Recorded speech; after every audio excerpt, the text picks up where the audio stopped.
ಮನೆಯಲ್ಲಿ ನಾವು ಕುಡಿಯುವಂತಹ ಚಹಾಗಿಂತ ನಮಗೆ ಹೋಟೆಲ್ ಸ್ಟೈಲಲ್ಲಿ ಮಾಡಿಕೊಡುವಂತಹ ಚಹಾವೇ ತುಂಬ ಇಷ್ಟ ಆಗ್ತದೆ.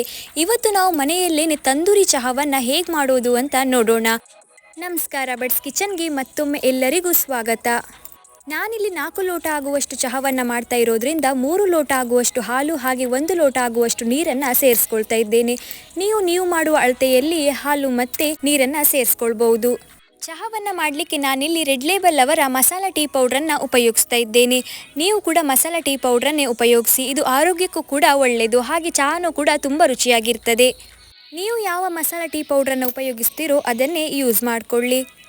ನಾನಿಲ್ಲಿ 3 ಟೇಬಲ್ ಸ್ಪೂನ್ ಆಗುವಷ್ಟು ಮಸಾಲ ಟೀ ಪೌಡ್ರನ್ನು ಸೇರಿಸ್ಕೊಳ್ತಾ ಇದ್ದೇನೆ. ನಿಮಗೆ ಸ್ಟ್ರಾಂಗ್ ಕಮ್ಮಿ ಬೇಕಾದರೆ ಸ್ವಲ್ಪ ಕಮ್ಮಿ ಸೇರಿಸ್ಕೊಳ್ಳಿ.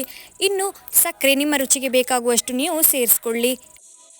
ಇನ್ನು ನಾವು ತಂದೂರಿ ಚಹಾವನ್ನು ಮಾಡಲಿಕ್ಕೆ ಮಡಕೆಯನ್ನು ಬಿಸಿ ಮಾಡಿಕೊಳ್ಬೇಕು. ಮಾಮೂಲಿಯಾಗಿ ಅಂಗಡಿಯಲ್ಲೆಲ್ಲ ಈ ಮಡಕೆ ಅಂಗಡಿಯಲ್ಲೆಲ್ಲ ಸಣ್ಣ ಗಾತ್ರದ ಮಡಕೆ ಸಿಗ್ತದೆ. ಈಗ ನಾನಿಲ್ಲಿ ತೋರಿಸ್ತಾ ಇದ್ದೇನೆಲ್ಲ ಅಷ್ಟು ಸಣ್ಣ ಗಾತ್ರದ ಮಡಕೆ ಸಿಗ್ತದೆ. ಆ ರೀತಿಯ ಮಡಕೆಯನ್ನು ಒಂದು ತಗೊಳ್ಬೇಕಾಗ್ತದೆ. ಆ ಮಡಕೆಯನ್ನು ನಾವು ಕಂಪ್ಲೀಟಾಗಿ ಬೇಯಿಸ್ಕೊಳ್ಬೇಕು. ಅಂತ ಹೇಳಿದರೆ ಕಂಪ್ಲೀಟಾಗಿ ಬಿಸಿ ಮಾಡಿಕೊಳ್ಬೇಕು. ಇದು ನಮಗೆ ಕಂಪ್ಲೀಟಾಗಿ ಬಿಸಿ ಮಾಡಲಿಕ್ಕೆ ಒಂದು 10 ನಿಮಿಷ ಆದರೂ ಬೇಕಾಗ್ತದೆ. ಎಲ್ಲ ಸೈಡನ್ನು ತಿರುಗಿಸಿ ಕಂಪ್ಲೀಟಾಗಿ ನೀವು ಸ್ಟವ್ ಮೇಲೆ ಬೇಯಿಸ್ಕೊಳ್ಬೇಕು, ಅಂದರೆ ಬಿಸಿ ಮಾಡಿಕೊಳ್ಬೇಕು. ಇನ್ನು ಮಡಕೆಯನ್ನು ಹೇಗೆ ಯೂಸ್ ಮಾಡಬೇಕಂತ ಸಾಮಾನ್ಯವಾಗಿ ಎಲ್ಲರಿಗೂ ಗೊತ್ತಿರ್ತದೆ. ಮಡಕೆಯನ್ನು ತಗೊಂಡ ನಂತರ ನಾವು ಡೈರೆಕ್ಟಾಗಿ ಮಡಕೆಯನ್ನು ಉಪಯೋಗಿಸಬಾರ್ದು. ಅದಕ್ಕೆ 1 ದಿನ ಆದರೂ ನೀರನ್ನು ಹಾಕಿ ಇಟ್ಟಿರಬೇಕು. ನೀರು ಅಥವಾ ಈ ಕೊಚ್ಚಕ್ಕಿ ಎಲ್ಲ ಮಾಡಿದರೆ ಅದರ ತೆಳಿ ಅಂತ ಹೇಳ್ತೇವಲ್ಲ, ಆ ಬಿಸಿ ಇರುವ ತೆಳಿಯನ್ನು ಹಾಕಿಟ್ಟರೂ ಆಗ್ತದೆ. 1 ದಿನ ಹಾಕಿ ಹಾಗೆಯೇ ಬಿಡಬೇಕು. ನಂತರ ನಾವು ಮಡಕೆಯನ್ನು ಉಪಯೋಗಿಸಬೇಕು. ಇಷ್ಟೊತ್ತಿಗೆ ಈ ಸೈಡಿನಲ್ಲಿ ಆ ಚಹಾ ಕೂಡ ರೆಡಿ ಆಯಿತು. ಈಗ ನಾವು ಚಹಾವನ್ನು ಒಂದು ಪಾತ್ರೆಗೆ ಸೋಸಿಕೊಳ್ಳುವ. ನಂತರ ನಾವು ಒಂದು ಖಾಲಿ ದೊಡ್ಡ ಪಾತ್ರೆಯಲ್ಲಿ ನಾವು ಬಿಸಿ ಮಾಡಿರುವಂತಹ ಮಡಕೆಯನ್ನು ಈ ರೀತಿಯಾಗಿ ಇಟ್ಕೊಳ್ಬೇಕು.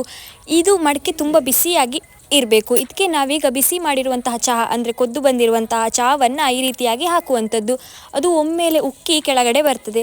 ಅದರ ರುಚಿ ಕೇಳೋದೇ ಬೇಡ. ಈ ಮಾಮೂಲಿ ಚಹಾಗಿಂತ ಹೋಟೆಲ್ ಸ್ಟೈಲ್ ಚಹಾ ಇರ್ತದಲ್ಲ, ಅದೇ ಥರ ರುಚಿ ಇದರ ರುಚಿ ಆಗಿರ್ತದೆ. ಮನೆಯಲ್ಲೇ ನಾವು ಈ ರೀತಿಯಾಗಿ ತಂದೂರಿ ಚಹಾವನ್ನು ಮಾಡ್ಕೊಳ್ಬಹುದು. ನೀವು ಕೂಡ ಒಂದ್ಸಲ ಟ್ರೈ ಮಾಡಿ ನೋಡಿ. ತುಂಬ ಸುಸ್ತಾಗಿ ಬಂದಾಗ ಈ ರೀತಿ ಚಹಾ ಕುಡಿಲಿಕ್ಕೆ ತುಂಬ ಖುಷಿಯಾಗ್ತದೆ. ಹಾಗೆ ನೀವಿನ್ನೂ ನನ್ನ ಚಾನಲ್ಗೆ ಸಬ್ಸ್ಕ್ರೈಬ್ ಆಗದೇ ಇದ್ದಲ್ಲಿ ದಯವಿಟ್ಟು ಸಬ್ಸ್ಕ್ರೈಬ್ ಮಾಡಿಕೊಳ್ಳಿ. Thank you.